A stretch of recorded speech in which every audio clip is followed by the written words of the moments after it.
All right, we are live. What's happening, Luke? How you What's happening, doing? guys? Doing good, man.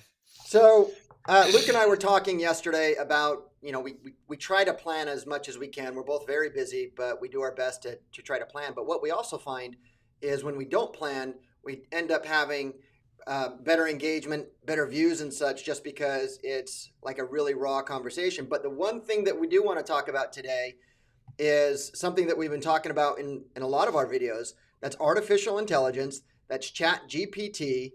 And what's funny is I was talking to Luke about it yesterday, and we're talking about an event that's 6 months. Wait, what month are we in? April. So yeah, 6 months away. And what he said to me is like, look, we can't really plan that far ahead simply because of the fact that this industry is evolving at such a rapid pace that the things that we're focusing on now, if we start trying to develop out a program now, it's going to be completely different in 6 months. So that kind of blew my mind because he's really on the forefront. If you guys are watching our videos in the past, I benefit from Luke because Luke is charging ahead. He's laying the path, and I'm just kind of in his tailwind, just following suit. So you guys get to be a fly on the wall with that. But Luke,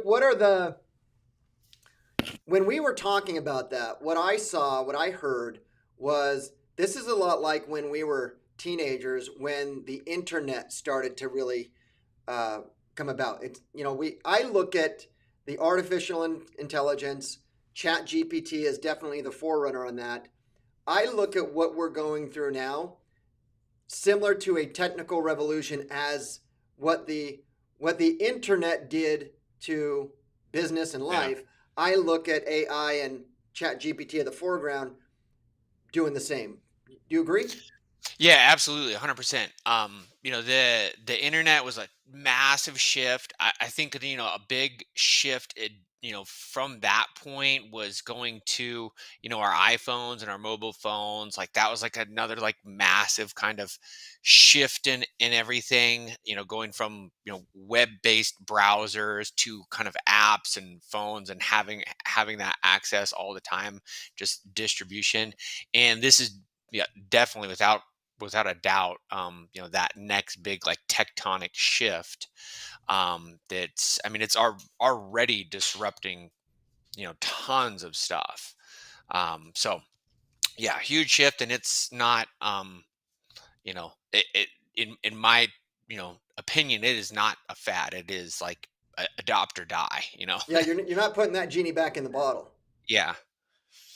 It's interesting too that you're seeing a lot of this. There's this petition going around that these large tech companies are signing to to put a halt, a hiatus, like for at Hmm. least 6 months to stop the development of advanced AI, anything that's more advanced Right. than Chat or GPT-4. Right. And I'm like, okay, I'm thinking to myself, okay, Elon Musk signed it, and I'm thinking to myself, okay, yeah, you know what, that makes sense. That makes sense. But then I saw this meme in I think it was in Twitter because I think the Twitter environment's much better than what it was now that Elon Musk has it.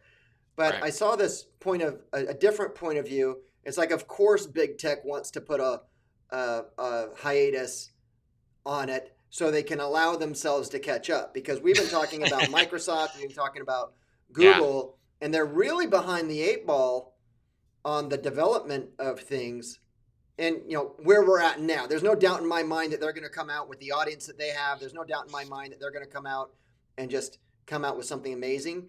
But what's your point of view on that? Yeah. I mean, yeah, I I think you're probably spot on. It's like, hey, we'll all agree to this hiatus. Meanwhile, like Everyone's nobody's catching up. adhering to it. They're like, oh, now we got time to like, who's gonna, um, and interesting enough, like originally OpenAI, when it was originally created, with Elon there, it was to have this like almost kind of like regulatory aspect. It was nonprofit. It was meant to help kind of like learn. And then throughout the course of its development, it went the other direction. They kind of parted ways, um, because they were it went that for profit route. So, um, yeah, it's hard to say and hard to know like where that stuff is going, right? Well, I Um, mean, if you look at where we came from, I mean, look at where the internet was when we were in high school, right. and now look at it where it's at now. And Yeah. if you take, I mean, we didn't have Amazon, we didn't have Netflix, we had Blockbuster. Um, there's a we got discs in the mail to get dial up, and we waited forever just to get onto the internet. So if you look and see where we came from and where we are at now, and then kind of see where AI is at now, and then just use your imagination on what that's Right. going to look like in 10, 20, 30 years. Now, A, it could be living in the Terminator world. I mean, we might not be here, or B, we might be just living in some sort of utopia Right. environment. But I think the big thing, if we're looking at science fiction, is that they built a robot and they stuck an AI in that. So Elon Musk himself is actually creating a robot that's going to have to operate with AI. Have you seen some of those things that DARPA's doing? I can't remember. I think it's General Dynamics. Their humanoid uh, robot. The thing does parkour. It's sitting here jumping, doing backflips, and it's doing crazy things that I would probably tweak my back doing. Right. That's how I've seen advanced some. things have come. I've seen some of the ones like I think I know what you're talking about, where it's walking like balance beams. I haven't seen like super like parkour type stuff though. That's Dude, next it's level. crazy. It's like they're doing American Ninja Warrior. They're just bouncing back and forth and jumping, doing flips off of podiums, backflips off of podiums. It's nuts. There's no So, keeping up with that. so let's go into what's new, what has changed. We want to talk about what are the advancements. We typically talk weekly. We missed last week. But what has changed in the world that you see it? What are you doing? How can real estate agents? How can mortgage professionals? How can they adapt this into their business at the here and now, and kind of give an idea of where it's going? Hmm. So I think one of the probably biggest like things that I think is going to have the most commercial impact specifically for real estate agents is the introduction of apps into Chat GPT. Um, and this gives a possibility for very practical application where they're using ChatGPT. You can now access specifically made third party. So it could be like Zillow's getting a plugin into there. Um, and so I think that, I mean, that's probably one of the biggest updates, changes, things that have come about. It's not really it's not mainstream yet as far as like access to everybody. There's still kind of like a waiting list to get access to some of that stuff. But that is, I feel like that can be one of the main bridges between people like what we have here and kind of that next phase of possibilities. And it's almost kind of like an app store on on Apple, on your on your phone, where you can now go purchase certain things where it's like, hey, I want this to do X, Y, and Z. And these companies are going to have these processes and workflows and access to things where you can have tell it to make a website or go there's infinite possibilities on what's out there. But um that's like probably the most impactful use case scenario, and what exactly that's going to look like we'll see. But some of the early kind of front runners on that are it's just simple stuff like Instacart, where it's like, hey, I'm thinking about making this recipe or this thing, and it will print out a shopping list, or you can go have it directly go into Instacart and like go shop it, and you have that food where you're just talking into it, and it's make me a meal plan for this coming week, and then it goes and gets it and buys all the groceries, has it all delivered to you, type of a thing. It's going to be crazy. In fact, we just got a comment from one of our live viewers. Don't have a name. It came from one of our YouTube or one of our Facebook channels. It says most of the companies. So thank you for those that did this. It is being recorded. Um, so you can just hit that on my YouTube channel or wherever, whatever Facebook channel you're actually watching this. But anyway, it says most of the companies targeting AI are fighting a fruitless battle. Google Bard, for example, is a huge disappointment in that it's basically a convoluted version of those Google snippets you get when searching a specific question. Chat Right. GPT has a huge advantage because they skipped right past the morality of stealing billions of IP without accreditation. Hugely immoral, but now that it's common knowledge that's how AI works, every company following suit will be under much more scrutiny. Look, I agree with that. There is no doubt in my mind that we're going to see some sort of government oversight and involvement in that. But in addition to that, I also think that Google, Apple, Microsoft, all the big players, Meta, I think they're all going to be the ones with a seat at the table. What do you think?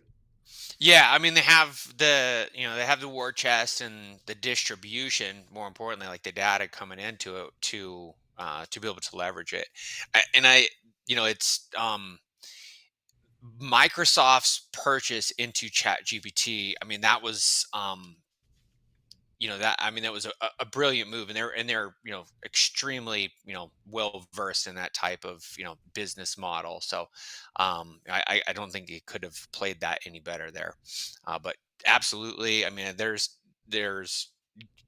most likely, more than anything, there will have some sort of like regulation and you know ethics type of approach to it. But it's going to be a hard one to contain. Who What's who plays is by what? so clearly AI and Chat GPT is the big thing. And if there's a real estate agent and a mortgage professional that isn't paying attention, they need to pay attention because this is happening. It's happening in real time, and it's a tool that's going to help them Yeah. um, do their job better. Now, here's how I use it, and I know that you're using it in a similar way, but kind of a more advanced way because, like I said, I'm always in your tailwind. I'm just kind of just fun. I didn't even know about Chat GPT until Luke told me about it. So that's how. Actually, I heard about it, but then I talked to him about it. He's like, "Oh yeah, you go here, you sign up here, you do this," and I'm like, "Oh wow, this is cool." I've been using it ever since. I Here's think it was more like, bro, stop what you're doing and let's go on right now and create an It was account. more like that. It was more like that. I We was were like, having a no, conversation, stop like, everything. stop everything. So the way I use it, and I use it daily. I don't use it. I use it because I'm formulating a thought, and I Hmm. need to draft out. I do a lot of training. I need to draft out learning objectives. I need to learn something about a subject. I need to. You can actually instruct Chat GPT into say, hey, you're a top producing real estate agent. You're confident. You're this. You're that. You're this. Someone comes up to you and asks you this. What would you say? And it comes out with a whole like in seconds. It Hmm. comes out with a whole outline that helps me develop out the. It gets me back. The largest amount of time it takes me Yeah. is just roughing a training out, is to rough out a conversation. And I have the idea that I want, but now I can take that idea as rudimentary as it may be, uh, as basic it is, and I can just put my thoughts right into ChatGPT, hit enter, and all of a sudden I get an outline, I get the ideas flowing, I get past Yeah. that speed bump. So it has quite literally saved me. I'm not no joke. This saves me 80%, even 90% of the time because most of the time is just structure. If I can Right. get if I can get help just putting out the structure, um, I can modify it and put it here and this isn't what I want to say. This is how I want to say it. But I do tell you one thing. I do run everything through Grammarly, just because especially if I'm doing anything written, I run everything through Grammarly because that if for those of you that don't know, that provides you the ability not just spelling but sentence structure. I thought I was good at writing until I got on Grammarly, and it highlights all your errors, and I guess I'm at par at best. That's a that's a good tip.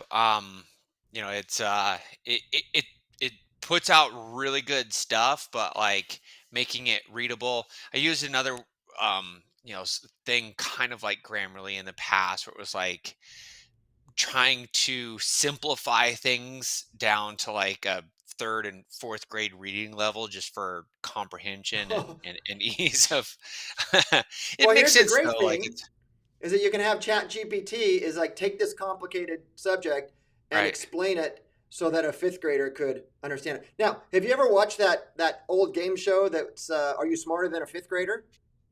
Yeah, for sure. Dude, I got a fifth grader, and I got to tell you, there's a lot of relearning going on here.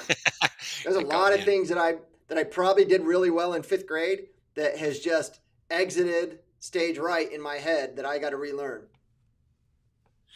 Here's Yeah, the other crazy thing. Okay, I'm gonna go on that. I was at a conference last week in Chicago, and there was a futurist there. Uh, didn't say a whole lot of stuff that really captivated me. But there was one thing. She talked about Generation Z, uh, and Generation Z will never know life without internet and perhaps AI. right. So if you wrap your head around that, all the experiences that we had growing up, and now with they've never known life without Siri or Google or Alexa, and now advanced AI is going into it.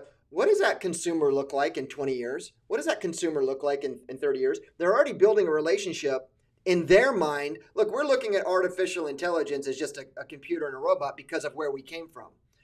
But our small children, they're interacting with this advanced AI, and they're in a sense building a relationship with it. They're confiding in them, they're going them and asking them questions. And we know that relationships are key in our business, but if a child right now is building a relationship with Right. what we're looking at is a rudimentary AI, but we know it's going to be more advanced in 20 years, what is that going to look like? And that kind of like gives me a headache.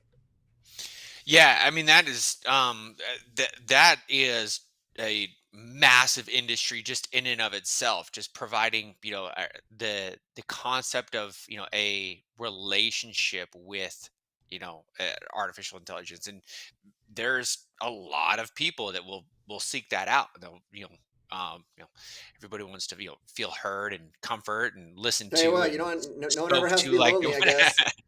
yeah, I mean it's that's definitely definitely a whole thing in and of itself for sure. Have you ever seen that Disney movie Wall-E? I don't think so. So I know it's of it's it it's about a partially. robot, right? That's left on a trash compactor kind of robot who's left on planet Earth when all the humans we just trashed the planet. So we're like we just built ships and we left. Hmm. So at the beginning, you see all these fit humans going onto these spaceships and leaving Earth, and then it fast forwards decades, and it's state of the art stuff. They have kind of like uh, personal transportation devices that hover, so you don't have to get up, you don't have to walk, you don't have to go and get any food. It just all the robots do everything. And so fast forward several decades, and everyone's extremely overweight. They can't stand on their own. They can't walk. Now this is a Disney cartoon, and but when you start looking at it from where we're at now, it's like, wow, that's quite the futurist who did that. It's definitely not a Star Trek like future in Right. that movie, but it's a cute movie, and you should watch it. Um, so what are you doing as far as you're doing a lot of different things as far as blogging and text messaging, not text messaging, but lead generation. I think since we last talked, you were you are now having uh, AI having conversion sales conversations with cold leads, right? Yeah. So they go in, a lead is you have an ad, they opt into the ad, they engage in a text message, and the AI is taking over the conversation, and it takes it to a certain point before it does a live transfer or something. Is that how I'm understanding what you're doing? Yeah, that's been kind of the next evolution, or at least what we're working on right now. I mean, you have your like standard like content creation stuff, your emails, your blogs, and that's all great. I think that's, there's a huge opportunity there, but the where I'm at, where I really want to, kind of push the bar on this is that sales conversation, being able to take, almost like live conversational, like, hey, this AI is doing it better than I would, and they're always on. And so some of the challenges that we've experienced in that is, um, and really what we're doing is like just custom training it and having it kind of just stay in its lane on its rails of not getting too creative. um, it's really, really good at like frequently asked questions stuff, so you can ask a question and it's going to give you a great answer. So the shift that we've been on is like, okay, how do we shift it from, question answer type stuff to being, proactively moving a sales conversation forward, and training it to know your specific business, like what you do, who's on your team, name like your company, everything, like custom train it with your own personal data to then be able to act as your absolute best salesperson. Like, hey, I'm taking me times 10, and now you're my top inside sales agent. So That's getting amazing. those. Because what you said, I think on our last time that we did this, is that you don't have a problem generating the leads. Your biggest problem is getting your clients, the agents, the lenders, to actually follow up on the leads, to have that initial conversation. And so what AI has done is it has bridged that gap. So now you don't have to adjust the behavior of the loan officer or the real estate professional, because AI is doing those qualifying for them. And then you're still going to have a problem getting them to call them. All you are is just moving. All you are is just moving the goalpost. Moving, yeah. I mean, I think the the big um the big thing there is having the ability to filter out the people who are, the low hanging fruit, the people who are really interested, and keeping it going. um and just sorting through the people who are actually serious, and they, first off, did they provide you with the right phone number, right? So that's a huge time saver where you have them like following up, and if they're responding or not, then great. Once they respond, that conversation kicks in. But yeah, you know having the human is the weak link, 9 times out of 10 here. um You and know, but and that. ultimately, this is going to fall down onto skills. This is going to fall down. There is going to eventually going to have to be a in-person conversation with somebody. You're not going to be able to rely at this point. You're not going to be able to, where we're at now in 2023. We might go back in 5 years and 10 years and look at our old videos, Luke, and see that things have changed. But as of right now, there needs to have an in-person conversation somewhere in the sales cycle. Now, I see that the biggest mistake in what AI is really accomplishing is that you're taking a cold call, a cold lead, somebody who doesn't know you, doesn't like you, doesn't trust you. They stumbled upon you and they opted into some sort of lead magnet, some sort of something that you have Mhm. out there. The biggest mistake I find that agents and loan officers do is that they try to go straight from a cold lead into a sales closing conversation, Right. without having to warm the water, without as you know, there are two things that a consumer needs to know. What do you do? How are you different? Um, what do you cost? A lot of people want to hold off onto the cost until the last part of the conversation, where even though that's not the most important, as all surveys say, it is a component to their decision making for Right. most people. Um, but I think that AI has the ability to really. You've heard me say this: is that if I had to make a choice, I'd rather be popular than good. But it does Right. have that ability to help you create content, help you deploy it, help you continue to get out and stay top of mind to consumers, to your area, to your farm, to your geographic, whatever it may be. And that's really where I see the benefits of AI as it relates to sales. There's a ton other opportunities. There's a ton other in other industries. I mean, you could go down the rabbit hole and never come up for a while. But those are the big things that I'm seeing as the value. Do you see? Yeah. Do you agree with that, or do you see something Yeah, different? 100%. I think you really hit the nail on the head. Was like, the human interaction there at some point in time.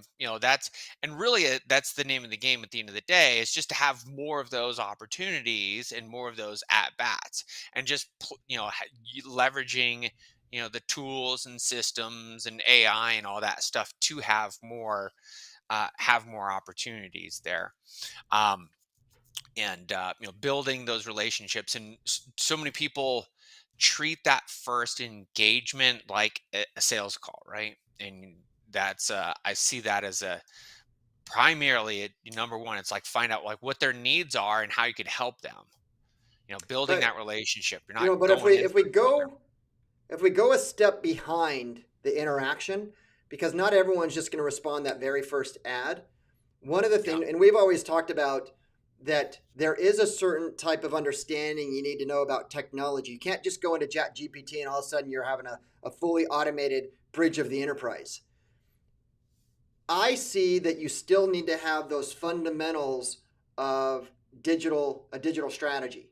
Like you need to put your ad out. That could be a digital ad, that could be a physical ad, that could be a mail, it could be whatever, but it's got to lead them a call to action to ideally a landing page, a squeeze page.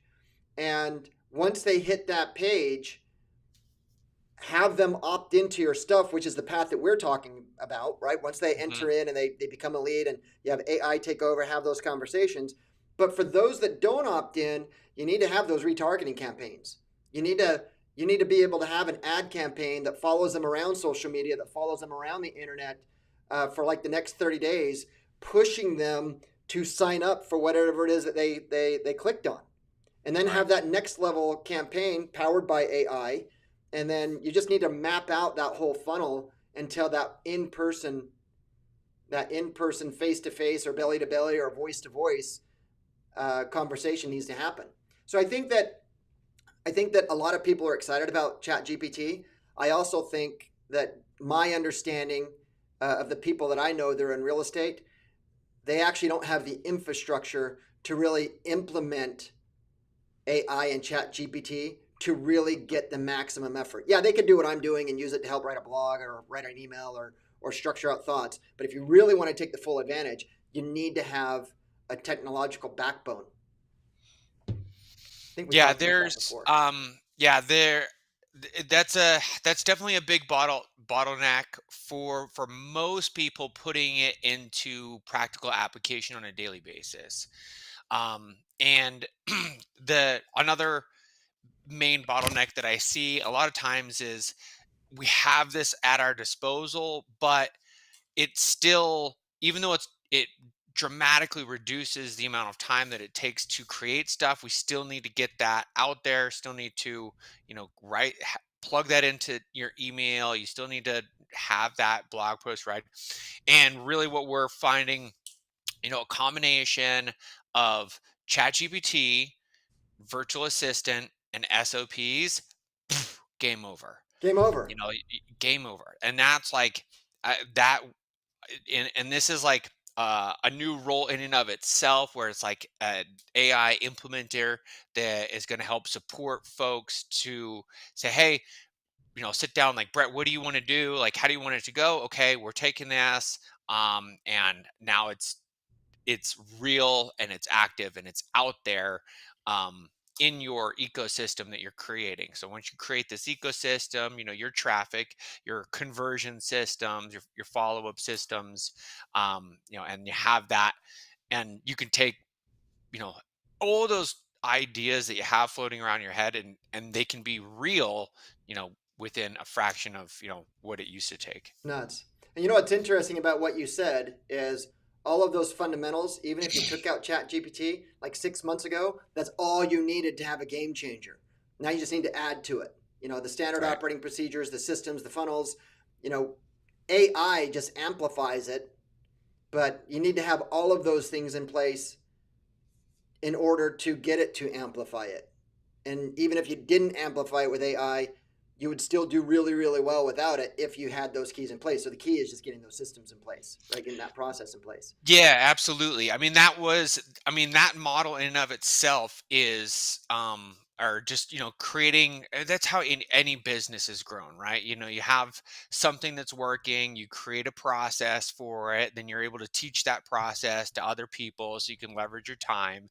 And but now the cool thing is you don't have to have that subject matter expert that knows everything from experience, that's like, that can create and come up with all the information and ideas. Now that subject matter expert can be just, somebody that's like, take yourself for example, or like a real estate agent that's been in the business for a while. They're like, hey, this is what I'm thinking. Or then you say, hey, your virtual assistant is now creating your content, writing your scripts, making your blog post, creating your YouTube, channel scripts and all that stuff. And you're just signing off on like, yep, that looks good. Let's do that. Right. You're like, Yeah, here's what I'm thinking. Come up, bring me your ideas. Let's put this into action. And so um,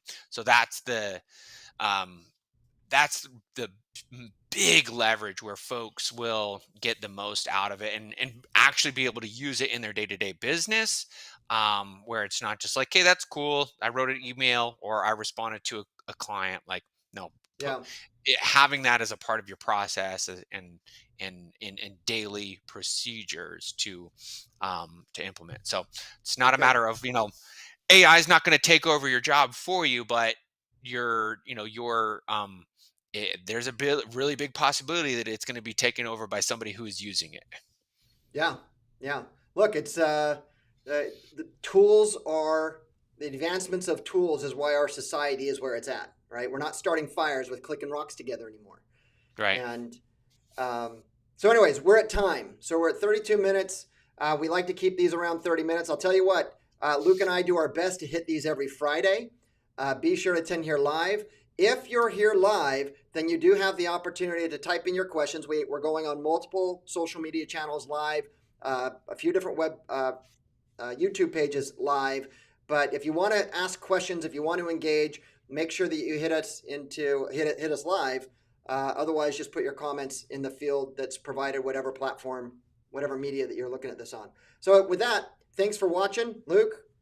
It's always great, buddy. Absolutely, my man. All right, see you, everyone.